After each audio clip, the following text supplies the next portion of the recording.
Good morning everyone. હું રાશિ છું અને એક થોટથી સ્ટાર્ટ કરા. શુદ્ધ જ્ઞાનથી મોક્ષ મળે, સદ જ્ઞાનથી સુખ અને વિપરીત જ્ઞાનથી દુઃખ.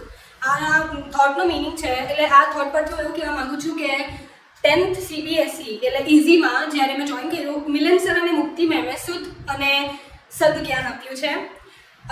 એવી ઘણી બધી વસ્તુઓ છે જે કેવી જોઈએ, બટ અત્યારે એટલીસ્ટ એટલો બધો ટાઈમ નથી એકચ્યુઅલી. તો હું 2-3 વસ્તુ કહીશ. ફર્સ્ટ છે મેથ્સ. મેથ્સ વર્ડ જ બહુ કોમ્પ્લિકેટેડ હતો મારી હારું 10thમાં આવ્યા પહેલાં. મેમ શું કહે છે મેથ્સનો આખો મિનિંગ જ ચેન્જ થઈ ગયો.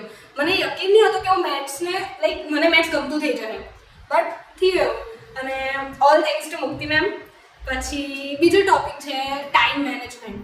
ટાઈમ મેનેજમેન્ટ શું છે એ ખબર નહીં હતી, બટ ટાઈમ મેનેજમેન્ટ છે બસ ખબર હતી. એટલે મીનિંગ વર્ડ ખબર હતો. અહીંયા આવ્યા પછી મિલન સરની ટ્રેનિંગ્સ ટાઈમ મેનેજમેન્ટ પર અટેન્ડ કરીને ટાઈમ મેનેજમેન્ટનો એકચ્યુઅલ મિનિંગ અને એ બહુ ઇમ્પોર્ટન્ટ સ્ટેપ છે સક્સેસ માટે એ ખબર પડી.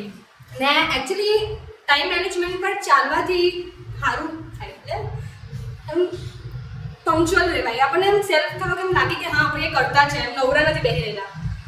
પછી બસ ટાઈમ મેનેજમેન્ટ અને મેથ્સ એક મેન ટોપિક જે મને બહુ ગમ્યા તે મેં કીધા, બટ આની સિવાય બી ઘણા બધા ટોપિક છે. Thank you for coming in my life. અને I would like to end with a thought that a good teacher is like a candle who burns, who consumes itself for lighting the way for others. Thank you.